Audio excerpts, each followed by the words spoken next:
네, 한 주간 평안하셨습니까? 또 어제도 보고 이제 오늘도 보고 이렇게 나아가는데 또 우리의 삶 가운데 말씀으로 또 살아낼 수 있는 원동력이 이 말씀의 시간이 되기를 원합니다.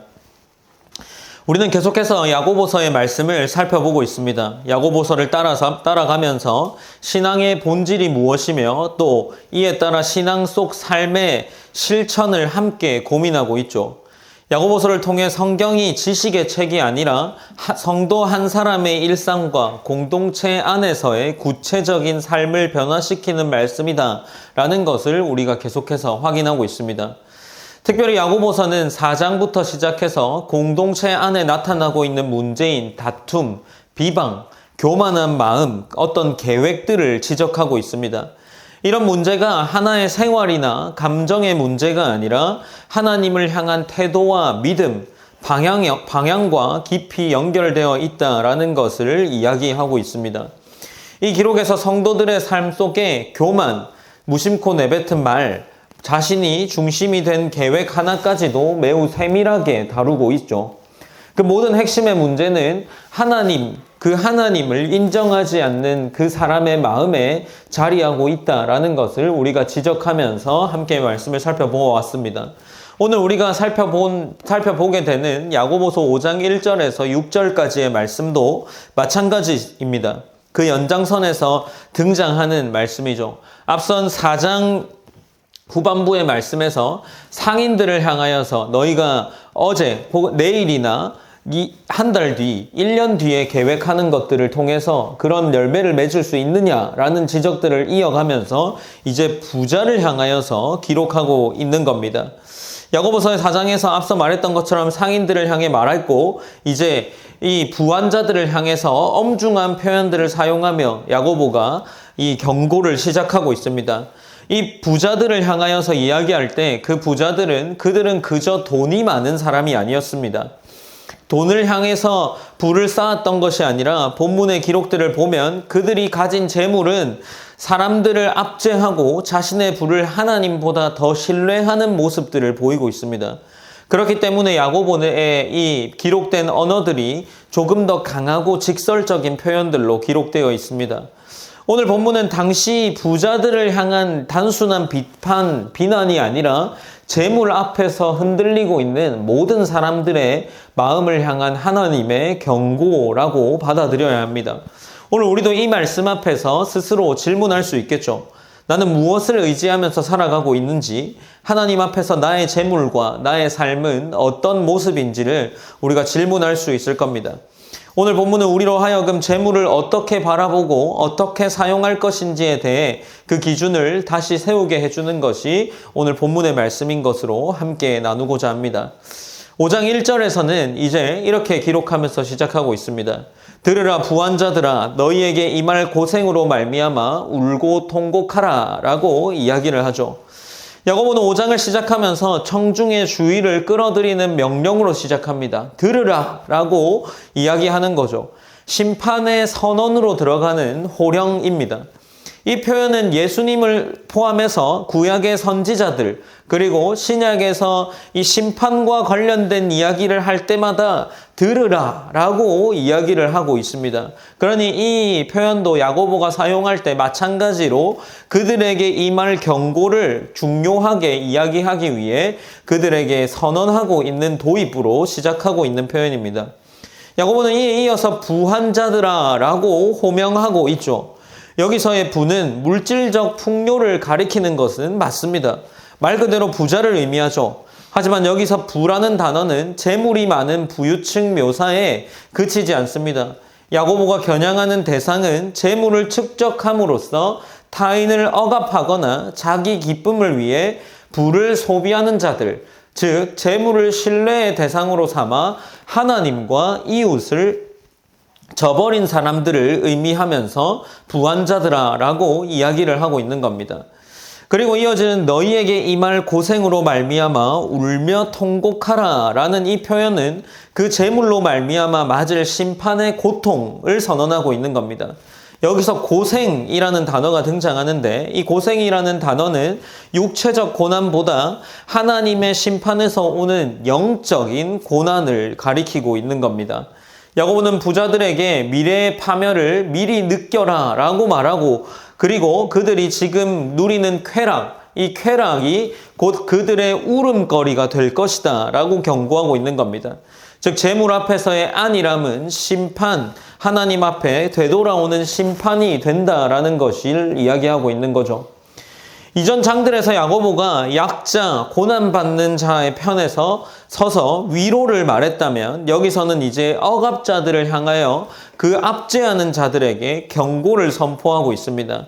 동일한 하나님께서 약자의 울음소리를 들으시고 이 압제하는 자들을 심판하실 것이라는 이 야고보서에 등장하는 신학을 분명히 보여주고 있는 그 지점이라고 할 수 있습니다. 이제 본문은 5장 2절과 3절로 이어지면서 이렇게 기록하는데, 함께 2절과 3절을 읽어보기 원합니다. 읽어보시겠습니다. 시작. 너희 재물은 썩었고 너희 옷은 좀먹었으며 너희 금과 은은 녹이 슬었으니 이 녹이 너희에게 증거가 되며 불같이 너희 살을 먹으리라. 너희가 말세에 재물을 쌓았도다. 네, 이 2, 3절의 내용은 부의 허망함과 이 부를 축적하는 부정 축적의 결과를 구체적으로 묘사하고 있는 겁니다. 재물이 썩었다라는 표현은 어떤 표현일까요? 실제로 우리가 재물이 썩을까요? 우리 시대의 재물은 화폐 혹은 이제 이 인터넷이나 이 금융에서 사용하는 우리 눈에 보이지 않는 어떤 그런 것이기 때문에 썩지 않습니다. 그러나 당시 이 야고보서를 기록하던 당시의 재물이 일부가 농경사회를 배경으로 하고 있다면 부의 일부는 곡물과 같은 저장의 형태였을 거고, 그것이 썩는다라는 것은 이 실제적인 부의 쇠퇴를 의미할 수 있겠죠. 그러니까 지금 이 부자들을 향하여서 하는 경고가 지금 우리가 이해하는 것보다 그들에게는 꽤나 조금 더 와닿을 수 있을 것이다 라고 짐작해 볼 수 있습니다. 그리고 이어서 옷이 좀 먹었다 라고 이야기하는 것은 그 부한자들의 사회적 지위와 체면을 상징하는 그런 의복이 더 이상 보존되지 않는다라는 것을 의미합니다. 물질적 부의 상징들이 시간 앞에서 무너지는 이미지를 보여주고 있고, 결국 이 부라는 것이 하나님 앞에 영원하지 않다라는 것을 이야기하면서 야고보가 그의 말을 이어나갑니다. 이제 본문은 3절로 이어지면서 너희 금과 은이 녹슬었으니 라고 기록을 하고 있습니다. 이 표현은 문자적인 의미와 동시에 비유적인 의미도 가지고 있습니다. 이 금과 은이 녹는다라고 표현하지 않고 녹슨다라고 표현하는데 어떻습니까? 금과 은이 녹이 쓰는 물질인가요? 금과 은은 녹이 슬지 않습니다. 아마 당시에도 사람들이 그 사실을 알았을 거고, 그러나 야고보는 이 부한자들이 가지고 있는 금과 은이 녹슬었다라고 이야기하면서 재물이 도리어 그들에게 불이익을 가져올 것이다 라는 것을 이야기하고 있는 겁니다. 야고보는 녹이 너희에게 증거가 된다고 말하면서 재물이 심판의 증거로 변모한다는 것을 제시하고 있습니다. 불의로 축적된 부는 최후의 심판 앞에서 그 근거를 폭로하는 판결서가 될 것이다 라고 이야기를 하는 겁니다. 이제 3절 말미에서 불같이 너희 살을 먹으리라 라는 이 언어의 표현은 심판의 고통을 육체적으로 이미지로 그렇게 환기시키고 있습니다. 이것은 단순한 물질의 소멸을 넘어서 그 재물이 그들의 몸과 살을 그리고 삶을 갉아먹는 형벌로 변한다라는 것을 이야기하고 있는 거죠. 야고보는 부가 사람을 생리적으로 파괴하는 수준까지 묘사하면서 이 재물을 의지하는 것, 이 부의 축적만을 가지고서 이 자신의 삶을 유지해 나가는 것이 얼마나 위험한 것인지를 이야기하고자 하는 겁니다.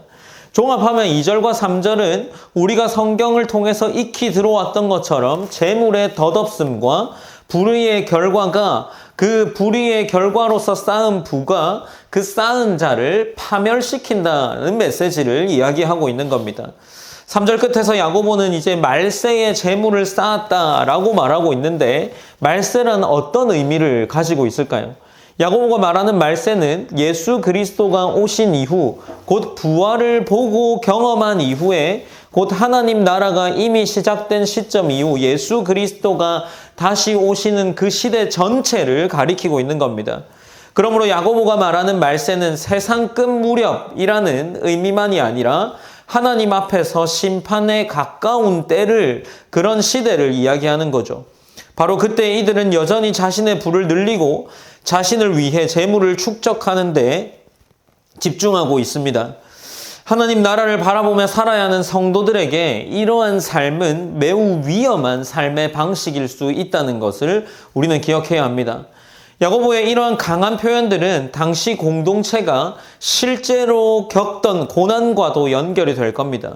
부자들이 약자들을 착취했고 또 임금 지급을 지연시키거나 줄여버리고 법적 권력을 이용해 가난한 사람들의 삶을 마음대로 다루는 일이 비일비재했던 거죠. 야고보는 그 현실을 직시하면서 하나님께서 이들의 악행을 결코 간과하지 않으실 것이다 라고 심판의 경고를 하고 있는 거죠. 하나님은 약자의 편에 서 계시면서 그들의 억울함을 들으시는 분이라는 것을 보여주는 것이 이 본문이기도 하기 때문입니다. 이 모든 묘사의 중심에는 재물 그 자체의 문제를 이야기하지 않습니다. 재물에 대한 왜곡된 신앙을 이야기하고 이 부라는 것이 섬김의 도구가 되어야 하는데 이들은 그 부를 쌓고자 억압했고 자신을 높이고 하나님이 없는 삶을 정당화했기 때문에 아마도 야고보가 이 부한 자들을 향해서 심판의 경고를 하고 있는 겁니다.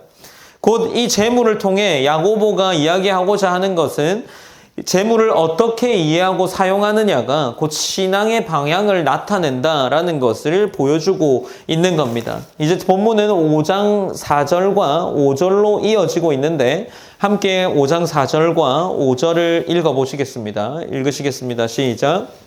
하나님 밭에서 추수한 품꾼에게 주지 아니한 삭시 소리 지르며 그 추수한 자의 우는 소리가 망군의 주의 귀에 들렸느니라. 너희가 땅에서 삭취하고 방종하여 살림의 나라에 너희 마음을 살찌게 하였도다. 네, 4절과 5절은 부의 악용을 구체적으로 지적하고 있습니다. 먼저 4절에서는 밭에서 추수한 품꾼에게 주지 아니한 삭이라고 이야기하면서 노동 착취의 실상을 말하고 있습니다. 고대 사회에서 일일 품삯은 어떤 역할을 했을까요?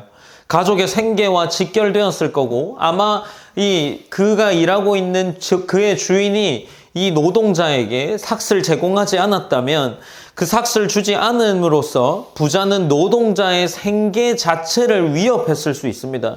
그것은 경제적 불이익뿐만 아니라 당시 이러한 행동은 그 한 가정을 죽음에 이르게 할 수 있는 폭력적 행위가 될 수 있었던 거죠.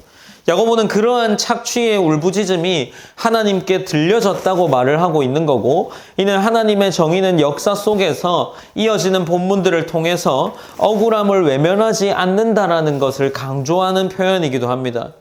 이제 5절에서는 그들의 사치와 방종을 질책하고 있는데 이 사치와 방종의 어휘들은 일반적 쾌락을 이야기하는 것을 넘어서 그들의 양심과 윤리적인 태도, 영적인 둔감함을 이야기하고 있습니다.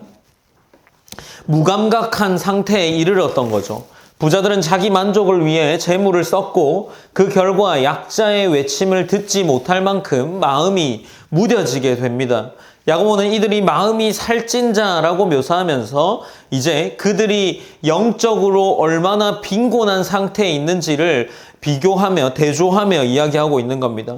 그들의 외형적인 풍요가 무엇이라고 이야기하는 겁니까? 오히려 영적으로 파멸에 이르게 되는 모습을 보이게 된다라는 것을 지적하고 있는 거죠.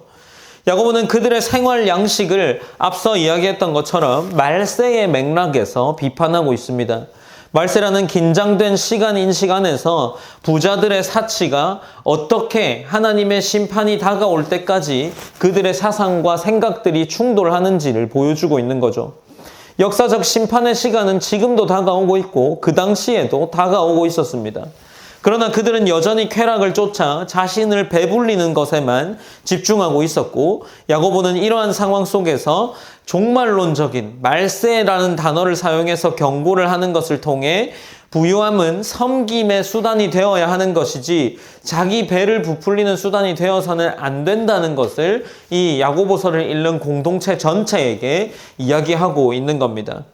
이제 5장 6절에서는 이 본문의 정죄를 절정으로 밀어붙이고 있습니다. 5장 6절은 너희는 의인을 정죄하고 죽였으나 그는 너희에게 대항하지 아니하였느니라 라고 이야기를 합니다. 야고보는 경제적 착취나 사치의 문제에 머물지 않고 그 결과로 발생한 의인의 피해를 다루고 있습니다.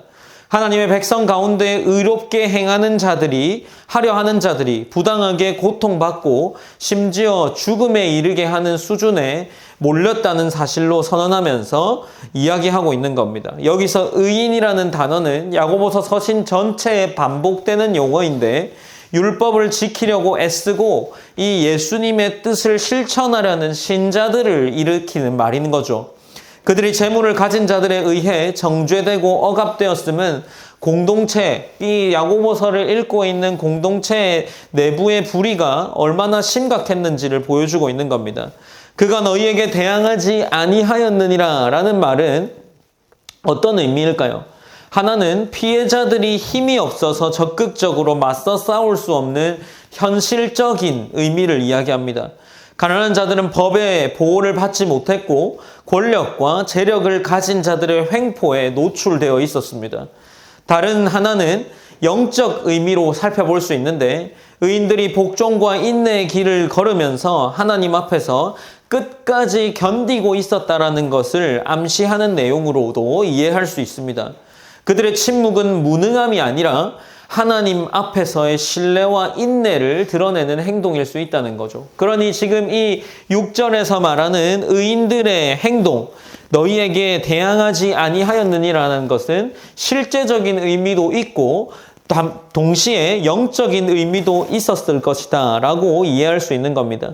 야고보는 이런 상황에서 억압자가 그 행위에 대해 심판받으리라 라고 이야기하고 있는데 하나님의 공의의 선언으로 이 메시지를 마무리하고 있습니다.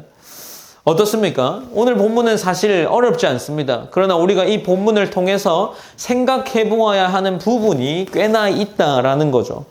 야고보가 보여주는 부와 재물의 문제는 경제적 차원만이 아닙니다. 본문은 재물이라는 구체적인 현실을 통해서 우리의 신앙의 본질, 하나님을 어떻게 바라보고 있는지를 묻고 있는 겁니다. 그렇다면 오늘을 살아가는 우리는 이 말씀 앞에서 어떤 것들을 돌아보아야 할까요? 야고보는 부 자체를 부정하지는 않습니다. 또한 더불어서 성경도 부를 악하다고 이야기하지는 않습니다. 아브라함도 부자였죠. 그의 성경 기록을 보면 아브라함은 꽤나 많은 종들을 다스리는 부자였습니다. 욥도 어땠습니까? 의인이라고 평가받지만 굉장한 부자에 머물러 있었던 사람입니다. 신약에서 마찬가지로 바나바 그리고 갈릴리 이런 바나바나 갈릴리의 많은 믿음의 사람들은 재산을 하나님 나라의 도구로 사용한 사람들이지 그들이 가난한 상태에 머물러 있던 사람들은 아니었습니다. 성경 어디에도 너희는 돈을 많이 가지지 말라, 부자가 되지 말라라고 정확하게 그 부자 자체를 비판하진 않습니다. 문제는 재물을 쌓는 목적과 태도가 어떠하냐라는 겁니다. 하나님을 신뢰하지 않고 재물 자체를 의지하고 그 재물로 타인을 억압하거나 말씀을 떠나 이 재물을 통해서 자신의 만족만을 위해 사용하는 그 마음이 문제인 것을 지적하고 있는 겁니다. 그러므로 우리는 오늘 야고보서를 통해 우리 자신에게 그리고 우리 공동체에게 질문할 수 있는 거죠. 우리는 왜 재물을 쌓으려고 하는 걸까요? 오늘 우리의 현실에서 부를 추구하는 열망 자체는 자연스러운 일입니다. 우리 스스로가 가정을 책임져야 하고 우리의 미래를 준비해야 하고 자녀 교육과 삶의 필요가 있기 때문에 이 재물을 쌓아 나가고 일정 수준을 절약해서 우리 나름의 인생의 계획을 하는 것은 큰 문제가 되지 않습니다. 그러나 야고보가 우리에게 묻는 것은 지난주와 동일한 문제인 거죠. 그 계획 안에 하나님이 있느냐와 마찬가지로 이 재물을 쌓는 목적과 재물을 사용하는 사용처가 하나님인가 아니면 그 목적이 오직 나에게 있는가라는 겁니다.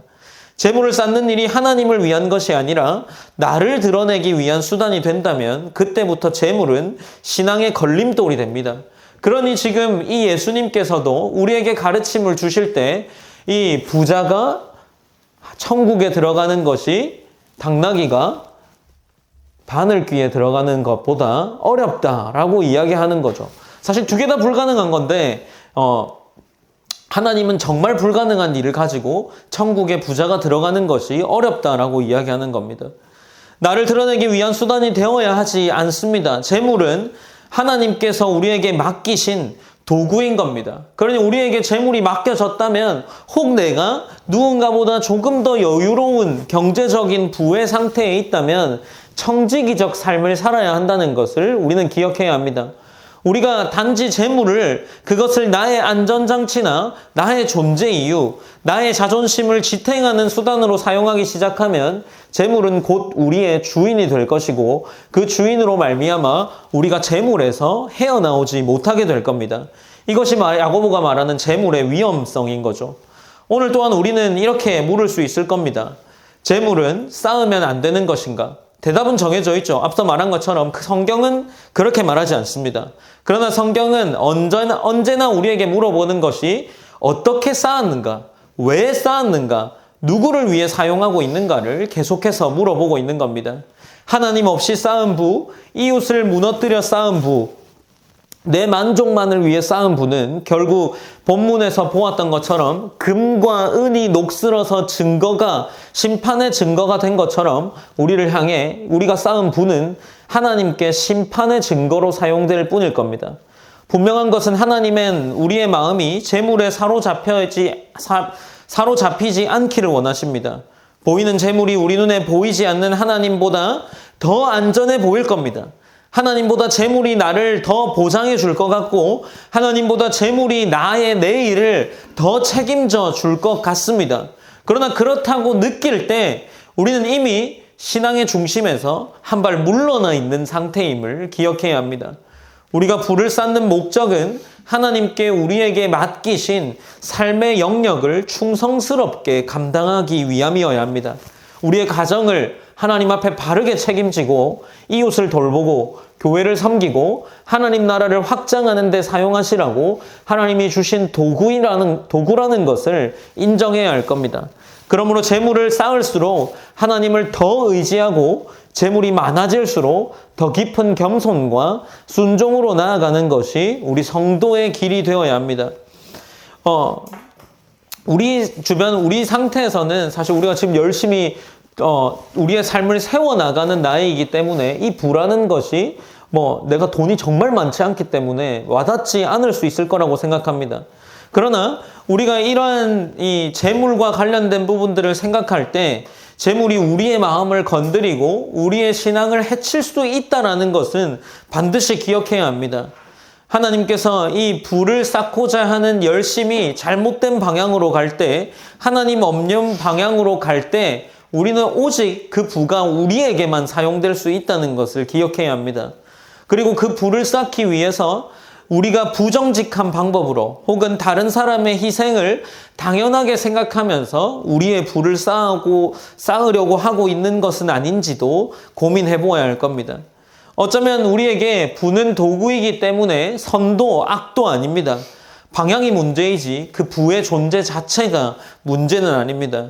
우리가 해야 할 것은 십자가 앞에서 부와 재물을 이해하고 바라보아야 합니다. 이를 기억하기 위해서 우리는 꼭 반드시 기억해야 할 사실이 있습니다.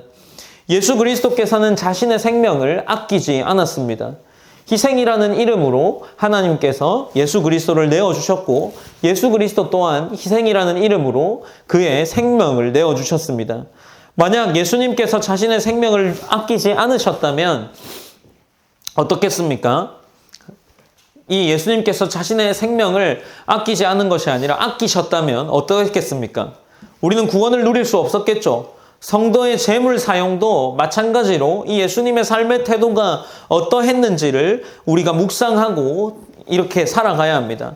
자기 중심의 소비가 아니라 생명을 살리는 드림, 그리고 욕망의 확장이 아니라 하나님 나라의 확장, 나 자신을 세우는 축적이 아니라 이웃을 세우는 흘려보냄, 이것이 십자가가 재물 앞에서 우리에게 가르치는 바라는 것을 기억해야 합니다.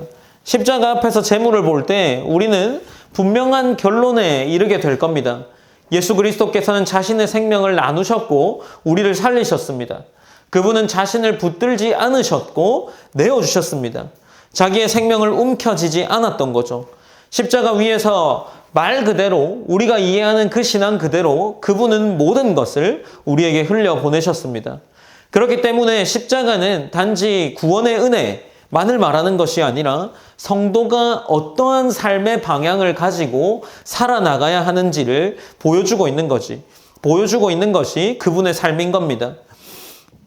주어진 것을 붙들고 쌓아 올리는 것이 그의 삶이 아니라 나누어 살리고 세우는 삶을 살아가는 것을 그 방향이 우리에게 가르쳐주고 있습니다.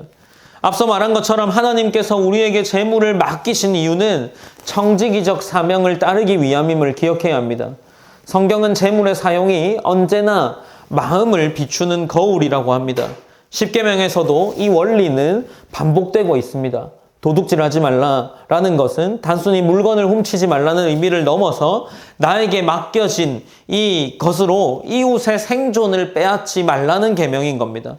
탐내지 말라는 것도 마찬가지로 내 소유의 경계를 넘어서 타인의 생존을 위협하지 말라는 명령입니다. 살인하지 말라는 계명 역시 이웃의 생명을 위협하거나 생계를 짓밟는 모든 행위까지도 포함할 겁니다. 재물은 언제나 생명과 연결되어 있기 때문임을 우리가 기억하면서 살아야 할 겁니다. 제가 한 주간의 삶을 살면서 또 지난번에 제가 나누는 어떤 목사님의 SNS를 본 이야기를 한 기억이 있습니다. 마찬가지로 그분의 SNS가 이렇게 제가 팔로워가 돼 있어서 보고 있는데 아마 보신 분도 있을 겁니다. 없을 수도 있겠지만 그분 마찬가지 똑같은 분이 이제 마트에서 코스트코였는지 모르겠습니다. 우리 지역에 사시는 분은 아닌데 이제 굉장히 냄새가 날 정도로 불쾌하고 신발을 신지 않은 소위 말하는 거지로 보이는 분이 마트 안에서 들어와서 이제 식당 코너 같은 곳에 있었습니다. 그래서 이제 그분이 늘상 그런 삶을 사는 분이셨기 때문에 그분은 서스럼 없이 이제 그분의 아내와 이야기를 했고, 아내는 그분에게 이제 이 신발 사이즈를 묻고 신발을 사드리고 먹을 걸 베풀고 이렇게 하고 났는데, 그게 꽤나 SNS에 핫한 영상이 그리고 사진이 되었더라고요. 사실 저도 마찬가지로 그런 경우들을 가끔 보긴 하지만 한 번 더 도와줘야겠다라는 생각을 사실 해본 적이 없습니다. 네. 그냥 추우신가 보다 하고 이렇게 그냥 지나갔지, 내가 이 재물 내가 가지고 있는 것이 얼마 없지만 저분을 위해서 써야겠다라고 달려가서 막 이렇게 도와줘 본 적은 딱히 없는 것 같아요. 근데 그런 어떤 그분의 삶을 보면서 와, 이게 그리스도인으로서 저렇게 해야 하지 않을까. 어쩌면 가끔 저에게 이런 고민들을 하게 하는 전화가 옵니다. 그냥 무턱대고 전화 와서 교회 한 4통 정도 받은 걸로 기억을 하고 있습니다. 교회 전화번호로 이제 전화를 하면 제 휴대폰으로 연결이, 그 인터넷 전화번호로 떠가지고 제 휴대폰으로 연결이 되는데, 이제 전화를 받으면 무턱대고 이렇게 얘기합니다. 혹시 금전적인 도움을 줄 수 있냐. 물론 이제 판별이 되지 않기 때문에 도움을 주진 않지만, 그거에 대한 적당한 이런 교회적인 대안을 마련하는 게 좋겠다라는 생각이 들기는 하더라고요. 어쨌든 우리가 삶을 살아갈 때 우리에게는 어쩌면은 굉장히 싸구려 신발을 사줄 수 있겠지만, 저렴한 신발을 사드릴 수 있겠지만, 그러한 행동들을 우리가 해야겠다라는 생각이 과연 들까라는 것들을 우리가 조금은 고민해 보아야 하지 않을까 싶습니다. 우리에게 이 재물이 주어졌다라는 것은 내 선에서 누군가를 도울 수 있다면 돕는 것이 우리의 청지기적 사명을 이야기하는 게 아닐까 싶습니다. 우리는 재물보다 이 재물이라는 것을 하나님보다 앞에 두지 않기를 간구해야 합니다. 재물을 신뢰하다 보면 우리의 마음은 굳어지기 마련입니다. 재물이 우리의 귀를 막고 이웃의 울음소리를 듣지 못하게 하는 것 같기도 합니다. 재물이 우리의 눈을 가려서 하나님의 일을 보지 못하게 하지 않도록 날마다 기도해야 하는 거죠. 하나님은 우리에게 재물을 맡기셨습니다. 그것은 우리 그리스도인에게 이 재물이 맡겨졌다는 것은 하나님 나라를 위해 사용할 수 있도록 하는 특권이 생긴 거죠. 동시에 책임이 생긴 겁니다. 우리는 우리에게 주어진 재물을 통해서 하나님을 나타내고 이웃을 살려야 하고 공동체를 세우는 일을 감당해야 하는 것을 기억해야 합니다. 이것이 성경에서 말하는 부를 다루는 신앙인의 길이 아닌가 싶습니다. 오늘은 추수감사절입니다. 한 해 동안 하나님께서 우리에게 베푸신 은혜가 어떤 것인지를 그리고 하나님의 은혜가 어떻게 공급되었는지를 기억하며 감사하는 날이죠. 추수는 우리가 이룬 결과가 아니라 하나님께서 자라게 하시고 지켜주셔서 맺어진 열매입니다. 추수감사는 감정의 감사를 넘어서 하나님이 주신 것을 어떻게 사용해야 하는지를 고민해 보아야 하는 그런 절기일지도 모르겠습니다. 마침 우리가 어제 지역에 나가서 나름대로의 차와 추러스를 나누면서 전도의 자리이자 나눔의 자리를 만들었습니다. 어쩌면 이것도 재물의 올바른 사용의 예가 될 수 있을 겁니다. 우리가 가진 것을 움켜쥐지 않고 흘려보내는 것, 나누고 이웃의 얼굴을 바라보며 우리 나름의 나눔을 하나님의 나라의 열매를 맺는 일을 한다는 것, 그것이 하나님께서 재물을 사용하게 하시는 본질이 아닐까 싶습니다. 하나님이 우리에게 주신 은혜를 다시 흘려보냄으로써 하나님 나라가 아마도 우리의 손끝에서 확장될 것이다 라고 생각을 합니다. 이 지점에서 제 개인적으로 늘 가지고 있는 문구를 여러분과 나누고 싶습니다. 아마 몇 번씩 다들 들어봤을 겁니다. 저는 늘상 이 학교를 다니면서 또 대학원을 다니면서 공부해서 남주자라는 생각들로 살아왔습니다. 어쩌면 이 공부라는 것을 바꿔서 재물로 생각해 볼 수 있지 않을까 싶습니다. 돈 벌어서 남주자가 될 수 있겠죠. 하나님이 주신 재물을 쌓아두기 위해 있는 것이 아니라 흘러가도록 맡기셨다는 것을 이번 한 주를 살면서 조금 많이 고민해 보았습니다. 필요한 만큼 사용하고 넘치는 만큼 흘려보내고 기회가 될 때마다 누군가를 살리는데 사용하고 하나님 나라를 세우는데 들여야 하는 것이 우리 그리스도인의 재물의 사용법일 겁니다. 나에게 주어진 재능과 건강, 시간과 기회가 결국 누군가의 생명을 일으킬 수 있을 것이고 우리 공동체 자체를 더 잘 세우는 도구가 될 겁니다. 이것이 하나님께서 우리에게 맡기신 재물의 목적이 아닐까 싶습니다. 사랑하는 성도 여러분, 우리가 나누었던 차나 추러스는 어쩌면 아주 작은 것이지만 한편으로 볼 때 이것이 결코 작은 일이 아닐 수 있습니다. 누군가에게 실제로 위로가 되었을 수도 있고 잠시나마 웃을 수 있는 일이 될 수도 있었을 겁니다. 누군가에게는 교회를 향한 인식이 조금은 개선되었을 수도 있을지도 모릅니다.